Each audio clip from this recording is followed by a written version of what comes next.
It is the time of avaricious men, lost in their lust for power, baby. Hi, everybody. They wave the flag and smile. Good evening to you, or good morning, wherever your location is. Well, we pay like hell for the lies they tell. The thieves are on the loose. I have a couple questions, just generally for the public here. And let's start it like this. Did you ever notice that other people aren't like you? They simply aren't like you. They don't talk, walk, think, act like you do. They just don't do it. Troubling, right? They don't do everything, or even for the most part, anything right. They don't do it like you do it. It's pretty annoying. So what do you do about it when you're with people? It could be out in the world, strangers interacting with people, and you just notice, well, they're wrong. They're doing everything wrong. They say the wrong things. They look wrong.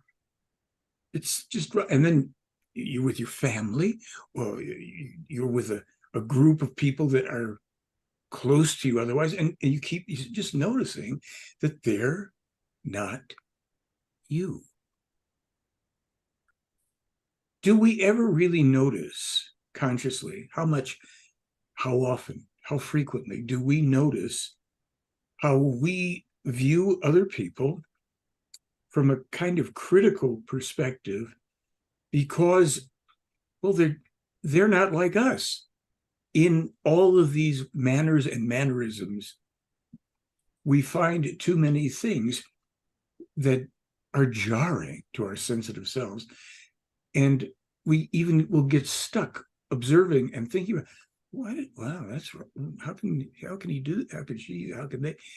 And I guess this is one of those obvious things to me. When I realize it, it's obvious to me that I'm not being neutral, to say the least, right? Billy Meier's teaching, the creation energy teaching, emphasizes neutrality, to see things as they are without being partisan, without taking sides, without overlaying likes and dislikes on things, on people and situations, seeing things as they are before we make judgments, if you will, or decisions, points of view, opinions, out of some level of discernment. And it's pretty rare. It's certainly rare to be able to do it all the time, let alone most of the time. And especially noticeable when another human being or two or three or 10 are around, how we get caught on, Now, if you say, well, that's just you, I'll say, you betcha. I've noticed it, a lot. I'm glad at least that I notice it when I notice it, and I go, what's that about? Wait a minute. Well, of course not. He's not me. It's not wrong. She's not me. She's not wrong. But it's these kinds of discriminations, prejudicial observations that are done most often at an unconscious level. And though we start to see through that filter, we act according to that to whatever degree. We miss what people are saying. We miss what people are about. We miss what people are about because we're busy rolling these ideas, these screens and images of the way they should be, should act, should speak, should. And then it may occur at some point that other people might be looking at us that way.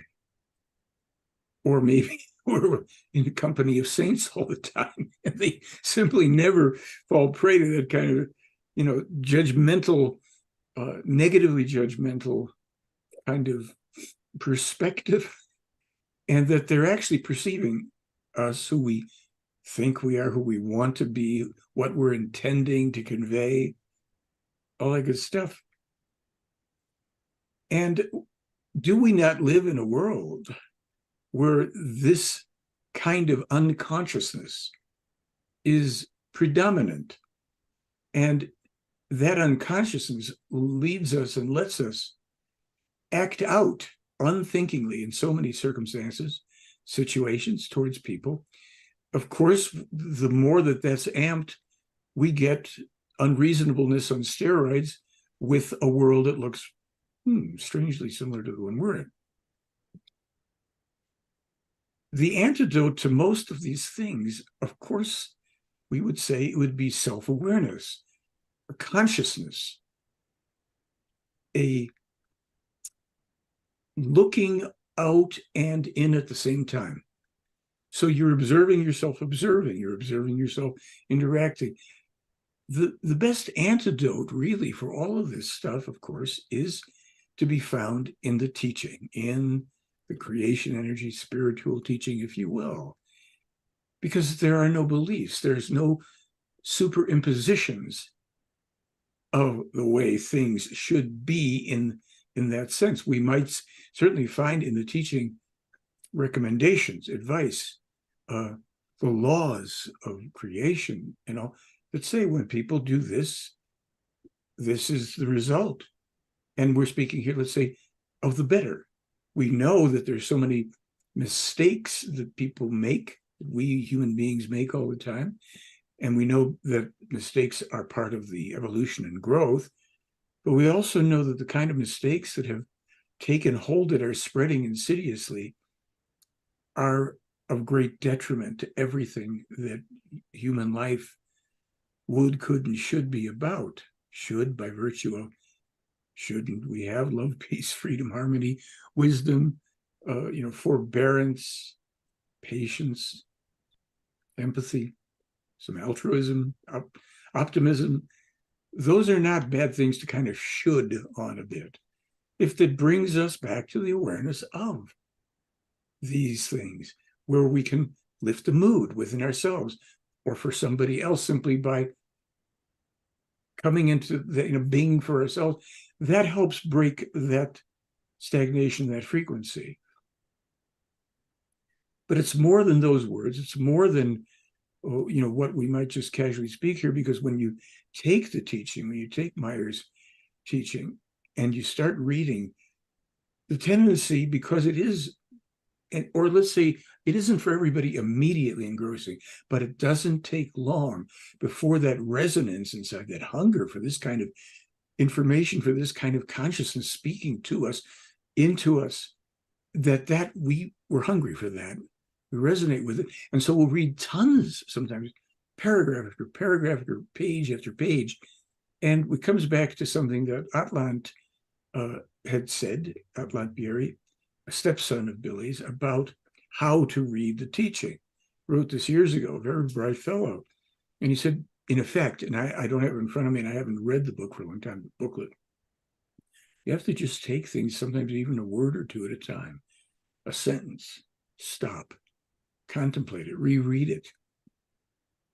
One of the ways we know that's true is if we are the kind of people who've gotten hungry for this material and devoured page after page.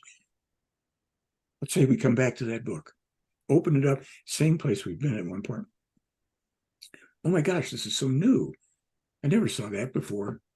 And of course we have, but of course we consumed it.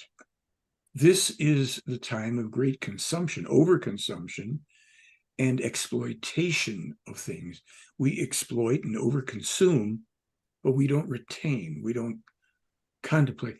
As a demonstrable effect of this rule, the world shows. This isn't a world of contemplative people pausing and thinking and smelling proverbial roses. It's the rush, it's the relentless techno-toy online keyboard digital life, and the hunger for more new, exciting. So bring that for a moment to the UFO topic. And what we realize, again, is that it's a mess. It's a complete, total mess. Not accidentally has it gone this way. By design, yes, to a large degree, so the truth would be obscured. It draws out and attracts, if you spend any time on social media where these things are discussed, the least knowledgeable, the least capable of people, the least experienced, the least accomplished, and the ones with the most, let's say, sense of they know something. There's a funny thing where when I read things about, all this UFO stuff, things flare up and then they just sputter down. There was a David Grush, whatever happened to him? He was flaring up like crazy. What about this one and that one? Well, when you read the commentaries of the self-appointed UFO researchers, investigators, UAP, this, that, and the other thing, they very often talk with that. What is it called? The royal we? We're getting some information now. What are we? As if all these people have any connection, truly, to that which they idolize, the so-called experts, the government, agenda, the way it's pumped out. A lot of people latch onto that, or they latch onto this figure or that figure who's the next trial balloon for distracting the masses. I very often I'd go and I'd say something and call people out, and now it's kind of like, well, it's what it is. It's going to be that way because people are not capable of thinking by and large. And even those of us that think, why, I can think, yeah, well, we got a long way to go. We really do. And it's great to realize that. Reading the teaching, reading Meier's books just takes you to a place of going, wow, I don't know anything. And it's great because I can recognize it. I may not know anything, but I can recognize truth. Somehow there's resonance here, and I can think and reason that. So I'm not maybe as far in the hole as I thought I'm not, as certainly, at a stellar level that I'd like to think myself to be at. But I can tell I'm getting this. Wow. And when I look around and I see other people who are involved and all, now I'm not looking at people as to what's wrong with them, whether the people who are studying the teaching or not. When I'm grasping what this is about, that at the tiny level that we are capable right now of understanding, we put aside, we let go of those false judgments, those opinions, the overlay of attitude and arrogance and all this, because we're going, wow, we're Billy writes it, to be of equal value. He says all human beings are essentially of equal value, not of necessarily equal talent, ability, accomplishment, wealth, position,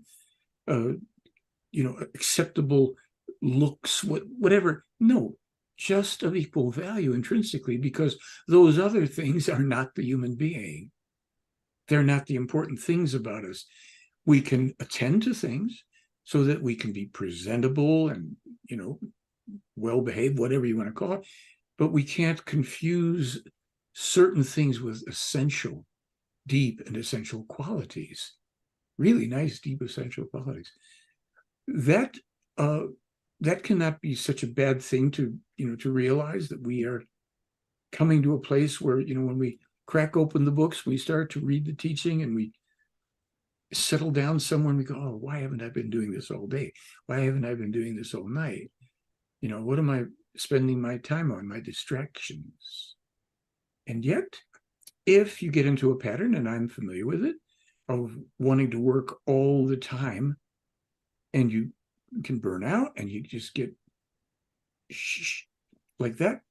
So sometimes then it's like, oh, okay, I think I'll watch something that isn't necessarily that demanding of real attention, of thinking, something I can laugh at maybe, or just enjoy, because you can't also be the one-dimensional person that's only consuming and not really nourishing yourself fully on that food, because you're taking too much and you don't really get the essence then. So just some stuff I was kind of thinking about. So we have a guest tonight we're going to get to shortly. I want to there were a couple things that I made notes of for myself. And I did this one. Part of the way I advertised tonight's show, the cleansing. It isn't what you think, but maybe it is. So by that, I was talking to myself the other day saying, how are you doing? Do you mind if I call you Mike? No, it's fine. So I'm thinking the cleansing. You know, we talk about, you hear this thing about the Great Reset and, you know, the coming global financial crisis, or these things, the way society and the world is being moved, these things that are coming, some inevitably, some mislabeled perhaps, the cleansing. But what is the cleansing? I never, well, let's face it, nobody here is ever seeing anything in the news these days about the cleansing is coming. Well, it's tied into what we were just talking about, in my opinion. It means that we, those people who are striving to become more conscious, to learn, to contribute, to do these things, we are cleansing ourselves slowly but surely, step by step, of all those things that are false, that dominate in our life, that we've taken on, that we've held and acted out unconsciously. Even if we're watching ourselves going, geez, why did I do that? That's really silly. Instead of blaming it on somebody else, like, look how silly they are. So this cleansing really comes back to what we're just talking about, really, the teaching, it is a balm, B-A-L-M, for the beingness. It is also truly like a waterfall that comes through us and starts to wash away and make room for that which is fresh and healthy and vital, that which is the creation itself, that energy that is in and of everything, and everything is in and of it, that essential life energy, the wisdom, the incomparable nature of the creation of life. What do we do when we think about it? We're enriching ourselves. So if we're reading, if we're getting the well-formed teaching brought forward and or in some cases authored by Billy Meier, we are refreshing, we are cleansing ourselves. It's not that other stuff. It isn't what you think, but it is what you think. It's what you learn to do when you're learning to really think. So that cleansing is not that stuff of the world. It's the getting rid of it, and doing so not in a harsh and violent and compulsive way, but with the nurturance and the patience.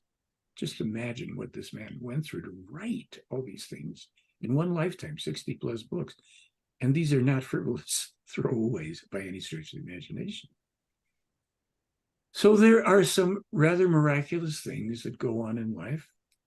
And then as we allow ourselves to be gradually, and sometimes a little suddenly, cleansed of that which no longer is working, nourishing ourselves, is not flowing through us, out of us as nourishment for others, we crave, we bring in, we assimilate, we contemplate, and we then don't run around lecturing everybody. We do what Billy Meier does, among other people. Many people do this, but he said, teach by example. Don't go out there and try and tell everybody. Sure, those of us that, let's say, have shows and platforms and all dedicated to bringing this material forward, well, we do it, but we're not doing it ohne Zwang, I think it says in German, without compulsion. We're not you must do this, must. In a recent contact, Billy was speaking about how must has to go. There are shoulds, shall, will, but must gets so abused, and it brings with it so many things, guilt and blame and what have you. Now, you could say there are times when that's an appropriate word, fine. We're looking to ventilate all this stuff, right? So we're looking to embody, to recognize that we all are of equal value. And in that sense, we're flawed, we can make mistakes, we have a commonality with all other people. And that's just a reflection on some small part of all of this. So, that being said, one of the last topics to talk about here before we introduce a friend. Meier's prophetic accuracy on Israel and Hamas and the Middle East is pretty staggering. In the blog today, I posted something that was pointed out, I think Eddie Martin pointed it out, about how Billy, the play Aaron and Meier had discussed as early as 2006, I think it was, that, there would be assassinations of Hamas leadership and other people by Israel, and that this was going to, open the floodgates. So what came first? Who shot who first? It doesn't matter at this point. But I wanted to say something. This might offend people, but I'm going to say it because Meyer has recently written quite a bit, and going back a ways, not just because it's happening now, but he foretold it. He foretold that there was going to be an onslaught of anti-Semitism. Just very bad time for the Jews of the world. And I have observed over many years, there's a difference to me. This might sound, and it may be off, it might be a prejudice of mine. I found that there's a very great difference between, generically speaking, Jews and Israelis. I'll tell you where this came from in my experience. I don't usually talk about it because it's going to offend people, whatever. In a way, they go, oh, you're anti-Semitic, or this, that, and the other. Going back to about 1959 or 60 in Chicago, there was an expo, some kind of a trade fair convention type of a thing at Navy Pier on Lake Michigan and the end of one of the streets. I don't know if it's Ohio or what there. And they had booths with people from all sorts of different countries with products from those countries that they were trying to bring into, America and all this stuff. And there was a booth of people, men and women, and they stood out for me like crazy. They were the most aggressive people I'd ever run into as a group. It just struck me, and I haven't forgotten it. I mean, we're talking about going back 60-something years here. Oh my gosh, these people are over the top. And it was just in every mannerism. I thought these are very self-assured people, but there's an intolerance and an arrogance here, gee. And that impression stuck with me. Now, I happen to have some friends who are Israelis or not like that. Just like, you can say, oh, some of my best friends are, and that's what a lot of people who are, prejudiced will say, oh, some of my best friends are blacks or Jews or this or that, or the other thing. But having known many people who are Jewish and many others, Chicago is a city with lots of different ethnicities. And I've simply seen, many people ghettoize themselves. The Jews in Chicago did it. They've done it other places. So have Polish people, probably Asian groups now are doing, all these enclaves. But the Israelis, nobody had anything on them in terms of that kind of in-your-face thing. And over the years, I've thought, look, sure, terrible persecution and all that. And there's deep stories about who founded Israel, what was the real agenda, and what did some of the Jews do to other Jews. All this stuff is there. But also when I become aware of people who are, like I have a friend in LA, his name is Shlomo, I think it's Kapelnikov or something. It's a Russian name. He's Israeli, Russian, Jewish, Israeli guy, and he teaches martial arts. Very creative, nice, non-arrogant kind of, I don't know how else to put it. I mean, it was just like, he's very skilled, and yet he's got a very predominantly, I would say, softer nature than most Israelis I've ever met. And he served in the Israeli armed forces. So stereotypes don't serve well, except maybe in a brief kind of a thing, if we can say, I'm stereotyping here, I'm going to talk about this.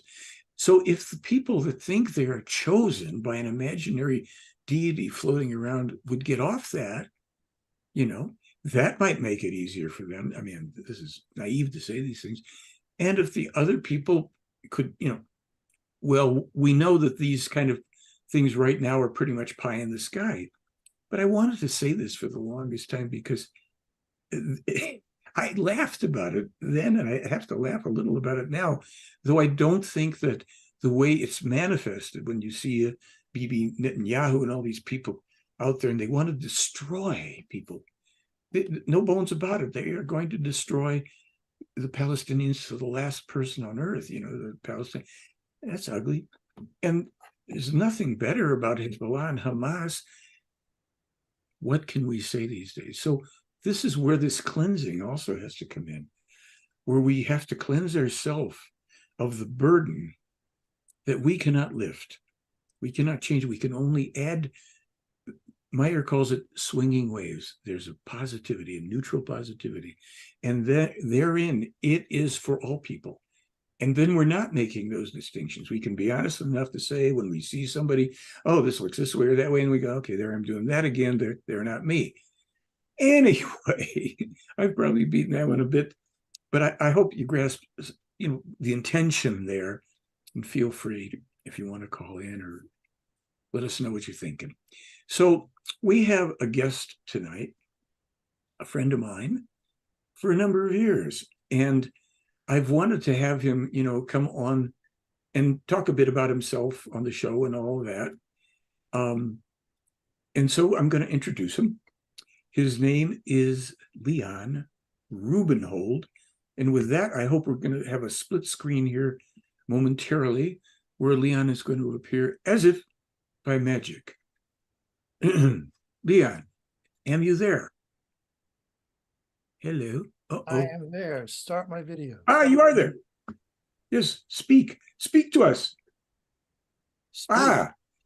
How would I follow that, anyways? Well, say that again.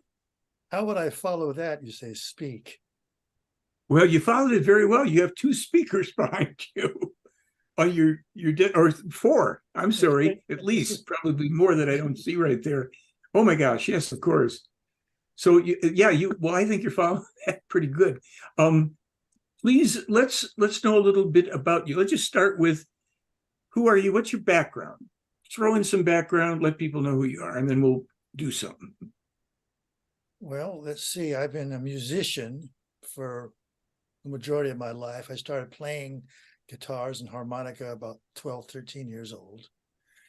And I've just continued doing it and wound up touring around the world, different musicians, recording sessions, TV shows, all the things that, musicians do. Nightclubs, teach. What were some groups of people? I know we're kind of, of that generation, but what some of the groups or artists that you accompanied and toured with would be like who? Oh, well, let's see. I did a lot of work in the rhythm and blues, soul world. I toured with Wilson Pickett for a number of years, and Bobby Womack, and with David Ruffin, a little bit with Etta James, and the list just goes on. I mean, it's all on my website if you want to really find out. And I'm not great at name dropping.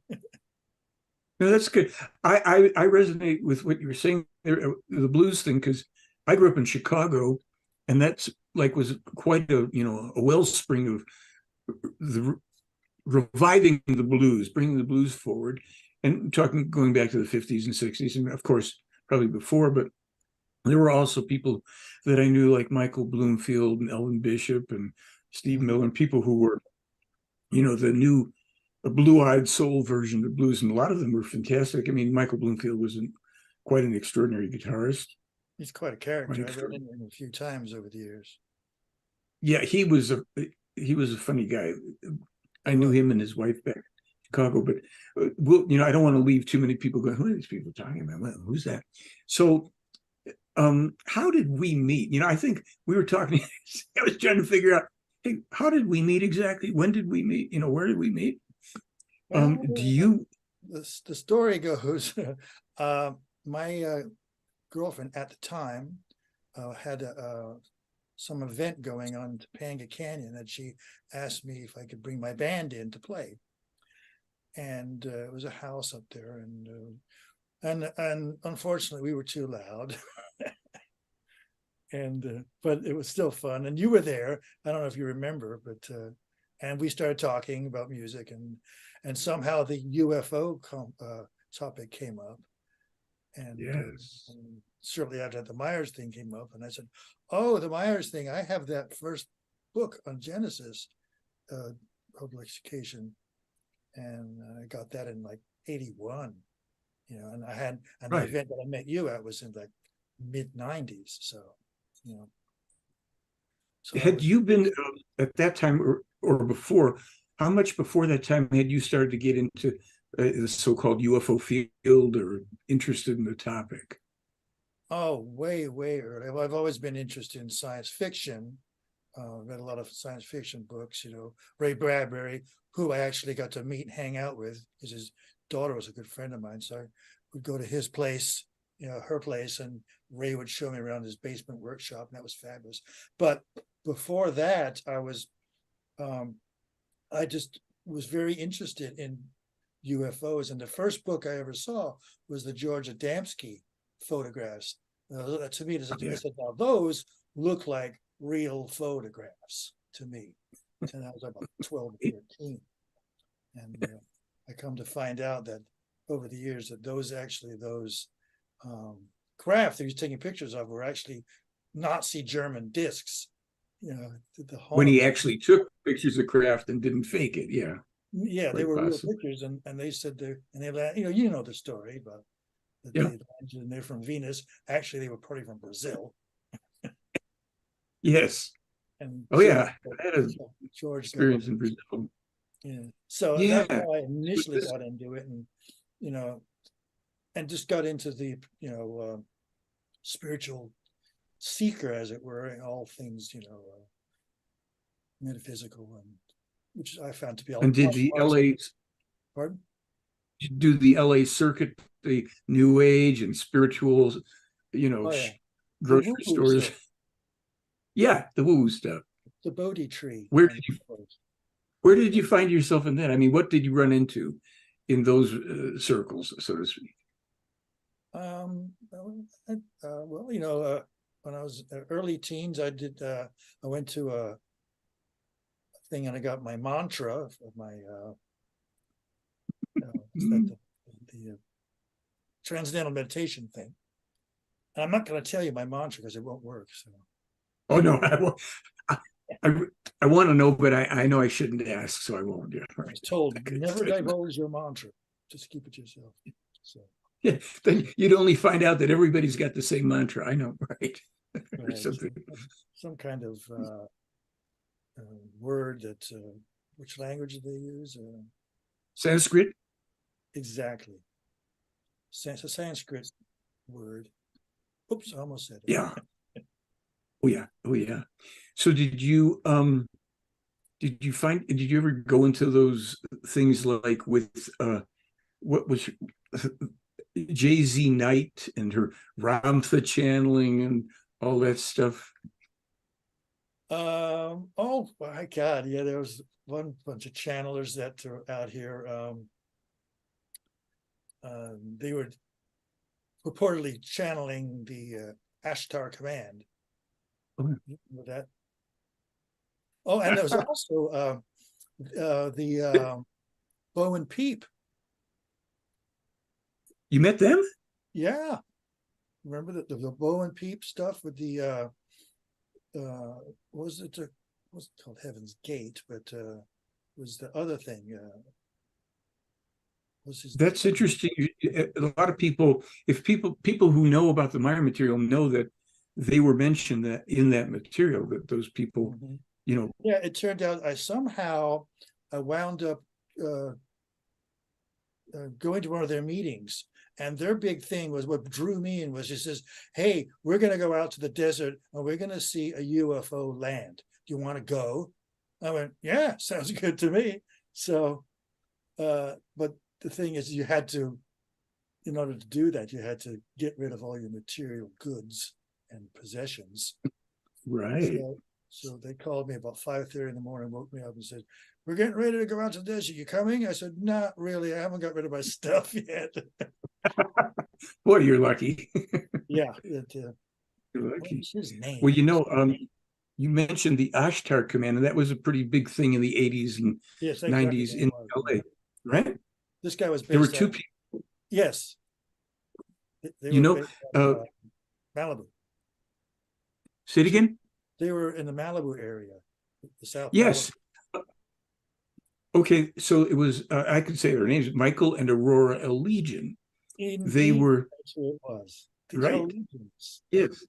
So these are a couple of people. I mean, for anybody that has any, it hasn't turned this up because it sounds too 80s. This whole thing with the Ashtar Command, which was a real thing, that was influencing people and manipulating people. It's all spoken about in the Meier material. Well, there were these two people, among others, who thought, and maybe they were being channeled to or manipulated by Ashtar, any of these people in that group. And I simply remember that at one point I had met them, and I'm trying to think if it was in Hawaii or in LA somewhere. And we got to talking, and they said, "Hey, do you ever make long distance phone calls?" Of all things, for a couple of people. Oh yeah, the phone So, thing, right? They had that scam, not a scam, it was some sort of alternate phone company that they were representing. yeah, and I said, "Oh, what do I do?" He said, "It only costs you so much per month, and every day you can get a new code. You can use the." I thought, "Wow, that's really great." So I signed up for that. Right here I am, with kind of really naive. It's about 86, 80. You did too. Okay, so here's what happens: making all these calls to people that, my family, the whole thing. And one day the phone rings, and I said, "Hi," and the guy says, "Is this Michael Horn?" I said, "Yes, who's this?" "I'm Agent Carter from the Honolulu FBI." And I went, "If this isn't a joke, this is interesting." I said, "Well, what can I do for you, Agent Carter?" He said, "Do you know Michael and Aurora L. Legion?" I said, "Yes, I do, as a matter of fact." And I thought I knew there was something afoot. I said, "I'm using their great calling card service." The calling cards, yeah. I figured it might as well come clean right off the bat. And he said, "Don't you know that those are stolen credit card numbers?" I said, "Pray tell." No, I had no idea. No idea that they were peddling that stuff. Unbelievable. Oh my God. I didn't get So a this call guy from the says, FBI, thank God. "I'm sorry? I didn't get a call from the FBI, fortunately. You didn't?" Well, we can arrange that. You don't feel left out. Thanks. So this was his name, Kim Carter. I'm trying to think. His name was Carter something, and he tells me all this stuff, and I've just open book, because I figured if the FBI is calling me about something, and I should just right away. I told him I'm using that to call my family. Oh my God! So they were arrested shortly thereafter. The FBI took their computers. I think Michael L. Legion almost went to jail for a long time. And I ran into Aurora some years ago in Sedona. So this whole New Age thing was such a wacky period of time, such a really weird thing. But we're talking about the UFO thing. Okay. So I think maybe I can do this. I want to share something here with people. Can I say one more thing about legions? Of course. The thing that really soured me, as Seinfeld used to say, was they had this movie they would be screening at their place about aliens attacking some people in a cabin in the woods. So I went to see it, and it was like the production values were so bad, it was almost like a college student film. And these aliens are running around with these big plaster Paris heads on black turtlenecks. And I said, "I'm out of here." It was so bogus. Was it connected to them? It was from the Ashtar people? Yeah. It was supposed to be an Ashtar Command thing or something of that nature, but I don't know where they got it from. So you had a commanded performance there. Yes, it was. Delightful. Yeah, it was hilarious. So let me see if this is going to work. One more thing. Go ahead. My memories are coming back. The Bo and Peep thing, the guy's last name was Applewhite. That's it. Marshall Applewhite. That's it. Bingo. Bing? Go. Yeah, Yep. Bingo. Yeah, he was a don't worry, I'm sort of still here. Let's see. Can you see this screen now? I can. Sound Revolution of Truth. Yeah. So what I'm going to do here, what have I got here? Oh, I know. I'm going to go here. I'm going to play this excerpt for people of the film. It's short, 30, 40 seconds or whatever. And then they're going to, maybe understand better how we have connectified here. Hold on. I hope you can hear it when it comes on. Pretty much, and it's not something I rehearse exactly. I just lay out my bullet points and things will be on the screen when I tell the stories. Like, and we've covered 142. See, that's you. That's Leanne right there. Where? Leanne. All I'm seeing is, all I see is the slide. What are you referring to? The there? side. Oh, you mean you don't see the video? All I see is Uh-oh. the Silent Revolution of Truth photograph. Oh, still? Yes, Hmm. still there. Well, I'm going to try to get, you know what I'm going to do? I'm going to try and do this one more time since we're here. I'm going to do a share screen and try to get to that specific, peculiar screen. Okay, now, let's see. Now, do you see you? Oh, there I am.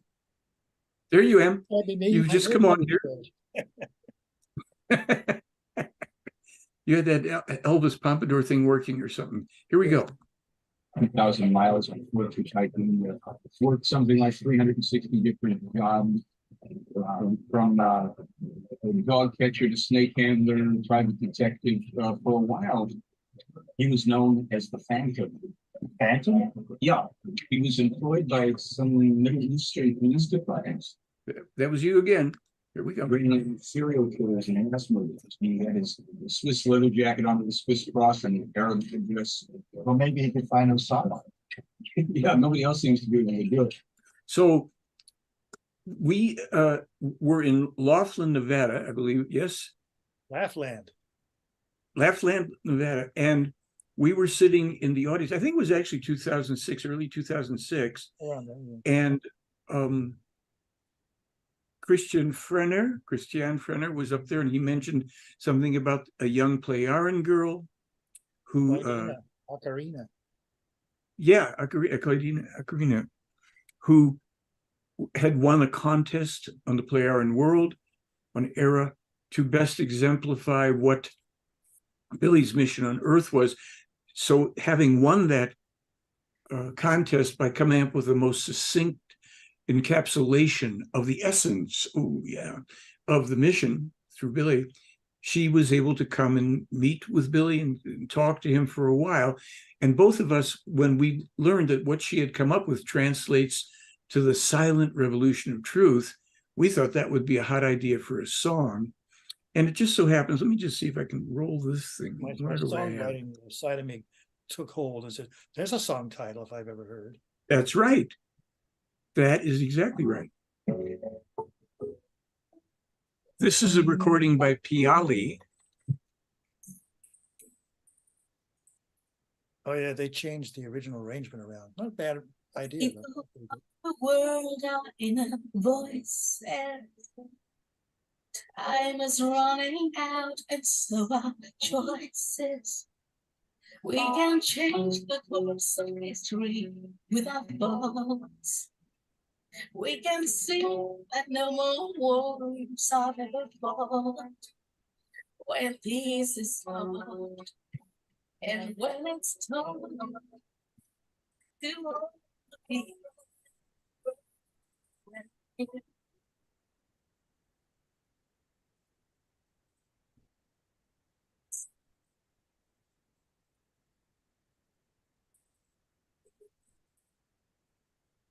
Audio has dropped out for me.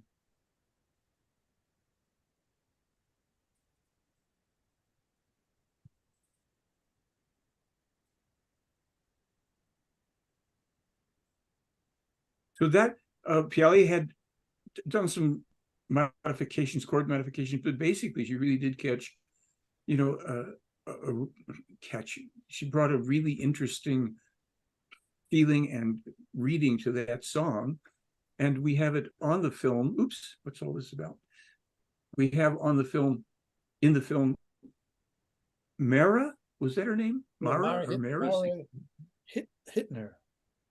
Okay, so she sings it too. So this is where, we go back to this, and then we end up doing the road trip, Laughlin and all this stuff, and then incorporating the song into the show. One of the things which is exactly about that, you remember, you brought him up, Giorgio, what's his name? Souflaki or something or other. It's the Greek name. It's all Greek to me. I don't know how to pronounce it. It's Greek to me too. So he's guy has that ancient alien show or something. Yeah. And very, very dedicated to not dealing with or mentioning the Meier material. Let's see, what do we have here? I got that from him. Oh, really? Little plane That's thing. like That's that the little- Egyptian thing? Well, that's the one he found that supposedly in the Amazon, the planes that were little, and these are like Oh. lapel pins. I traded him one of my CDs, my Down in Roswell song, for this. I said, Giorgio, I got to have that pin. And Oh my it's pretty- gosh. pretty cute little thing. So replication of that actual thing they had. I've seen the photos of it it's in museums somewhere. Yeah. But we've run into a lot of these people in so-called ufology. Stephen Bassett, who's hounding people all the time. We like, can't resist that.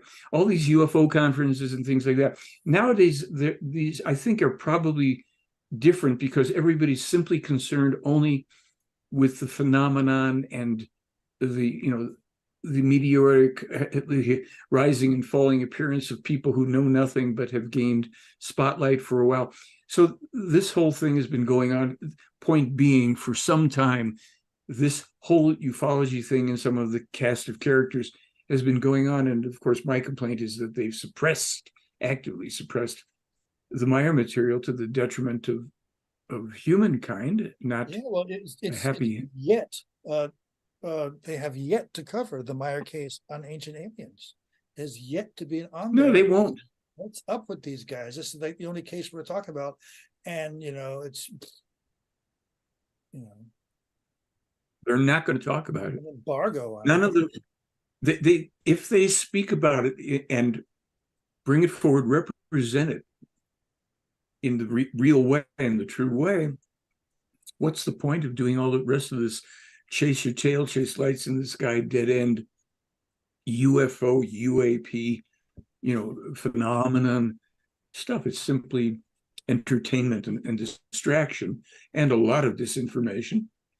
So in the For What It's Worth department, this is, we kind of, you and I and some others we know, haven't seen too many people lately, but we go back to let's say the time of the 80s when some of these elements were coming in with the New Age and the channeling, and then there were UFOs and everything developed. And by then we had found the Meier material, you and I both, and it would only be a constant unfolding that would take place with this magnificent stuff. So, and we did other music. I don't have it up, but we did the Ballad of Roswell.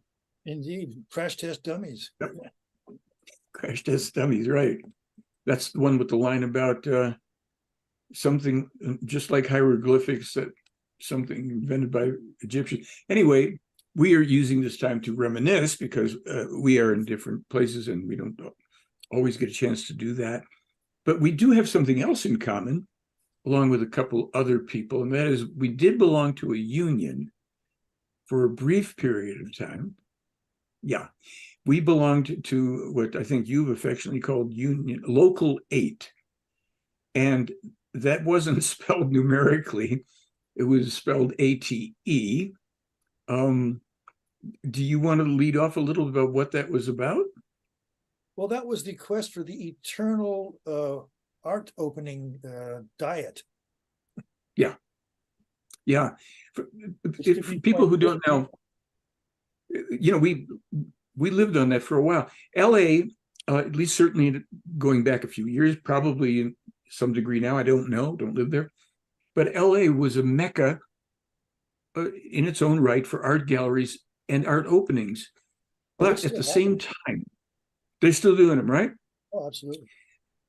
Okay. My perspective was that in almost every case, these openings, they would have food put out, and we would, along with a few other people, would come whenever we found there were these openings, and we would come there and graze.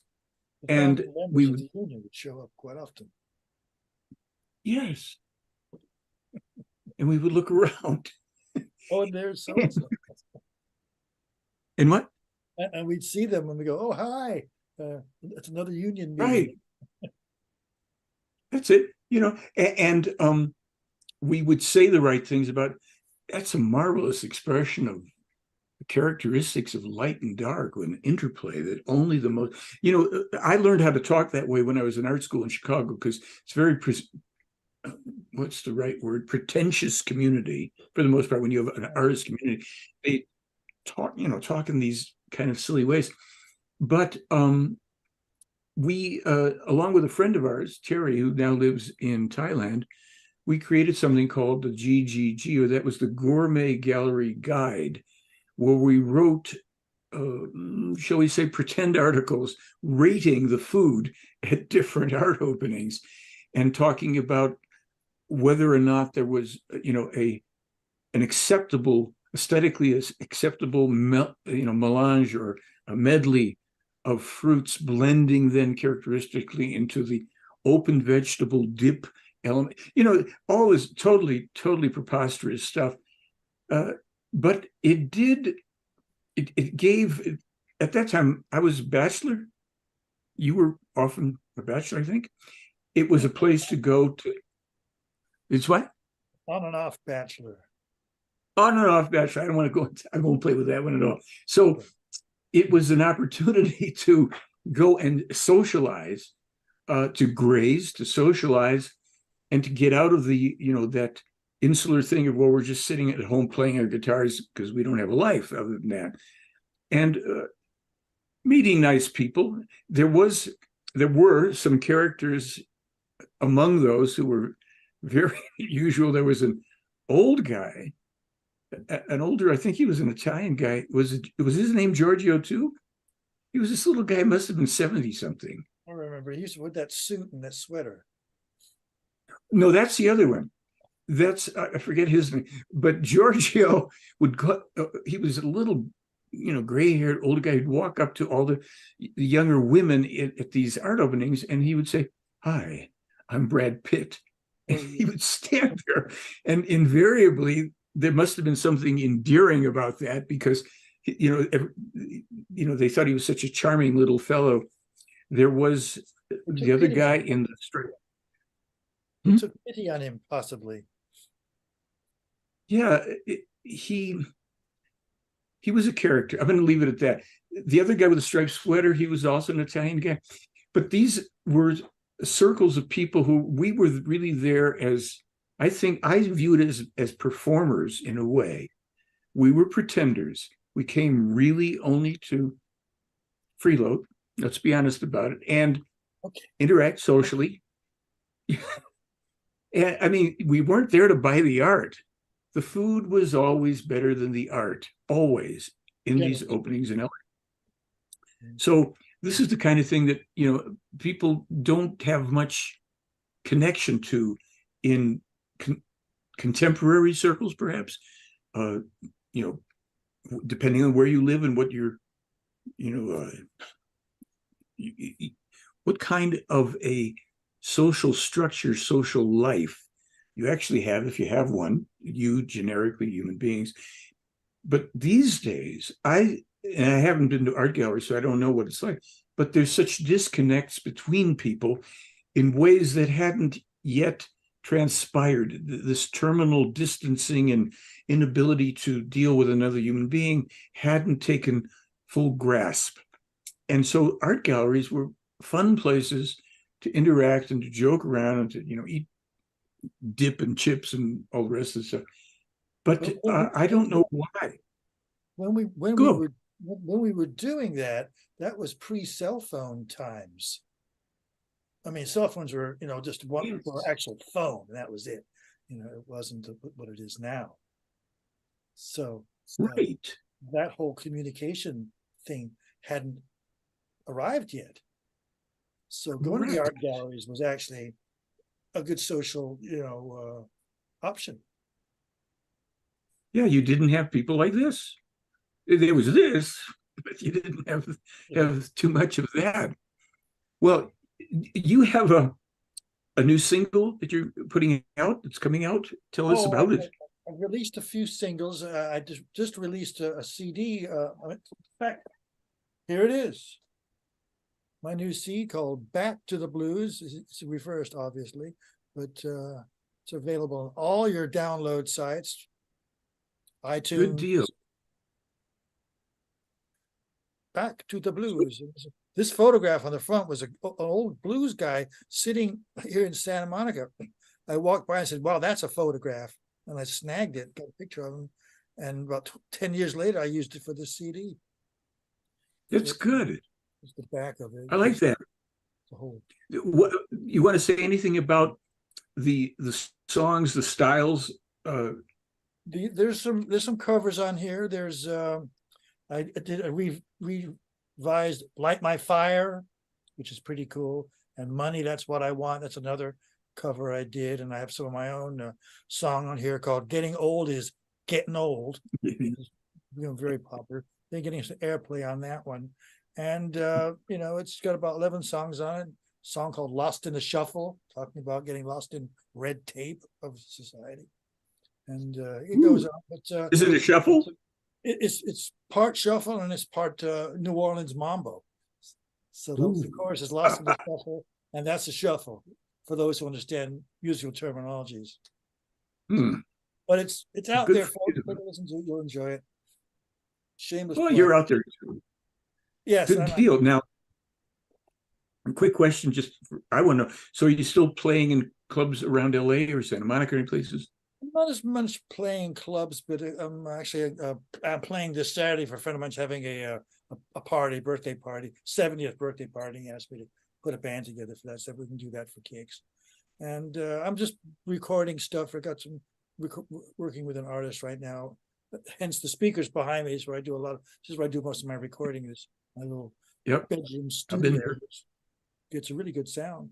And actually, I cut a song there that I sometimes used. New Wind Blowing.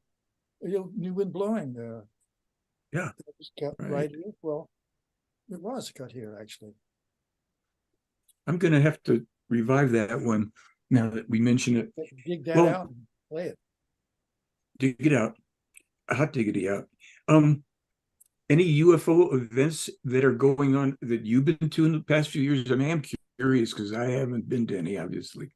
I haven't really gone to any. There's not many UFO events that are out there that are, that grab my attention. I mean, there's just so much stuff coming on Facebook, so much rubbish. I mean, especially with the new AI, you can create all these UFO scenes that, I love the people that are doing the AI, and they're making these things with Bigfoot, and they're about 20 feet tall, and they're supposed to be like photographs taken back in the turn of the century or something. Oh yeah, I've seen some of those. Those are all AI, huh? Yeah, I'm naive enough to look great, but it's not real. Yeah. Oh well, thank you. Now I'm embarrassed. Well, I've enjoyed having a visit with you. 500 miles apart here, and I hope people will pick up your single and check out your music. And if anybody writes to me, I will forward them to you, even if they're writing about other things. No, I'll be happy to do that. And I'm going to thank our wonderful hosts at BBS, Don. Thank you very much for hosting this tonight, giving an opportunity to split screen here with my friend Leon Rubenhold, blues player extraordinaire in Los Angeles. One more thing in the blues. Yeah, go ahead.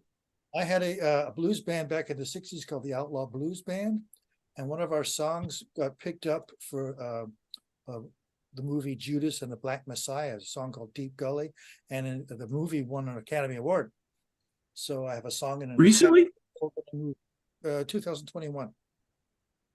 Pretty cool. No, I did not know. You never told me that one. Yeah, so I have a song on an Academy Award movie soundtrack. How's that? Wow. I like it. Where's your statue? Do you have the statue? They're still molding it for me. Yeah, molding, the operative word. Yes, indeed. Well, to everybody then tonight, I guess we will say goodnight, and we'll say see you all next week, hopefully with another conversation, updates and news and things that may mean nothing to some people and perhaps a lot to others, I hope. So thank you, everybody. And Leon, Thank you for live having me long on. and live long and perspire, right? Yes, perspire. Toodles. And Don, thank you very much. And we leave everybody now. Stay safe and serene until next time. Salome. Bye-bye.